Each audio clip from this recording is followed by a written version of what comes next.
گرامی قدر، آپ اس بات سے اندازہ لگائیں کہ نبی کریم صلی اللہ تعالیٰ علیہ وآلہ وسلم نے کس قدر علم دین حاصل کرنے کی ہمیں تعلیم دی ہے۔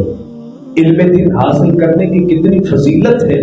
ایک مرتبہ حضرت جبرائیل امین نبی کریم صلی اللہ تعالیٰ علیہ وسلم کی بارگاہ میں حاضر ہوئے،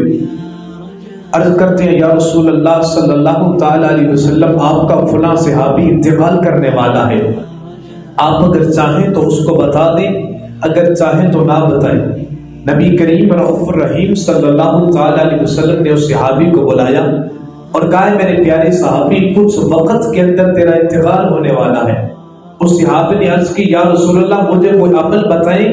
کہ ایسا عمل جو اللہ کی بارگاہ میں سب سے زیادہ مقبول ہو، ایسا عمل جو اللہ کو سب سے زیادہ پسند ہو، محبوب ہو، کہ ایسا عمل کروں کہ اللہ مجھے فلاح و کامیابی عطا کر دے۔ تو نبی کریم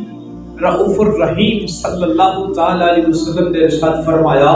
اے میرے صحابی، تو علم دین حاصل کرنے میں مشغول ہو جا، یہ تیرے لیے سب سے زیادہ بہتر ہے۔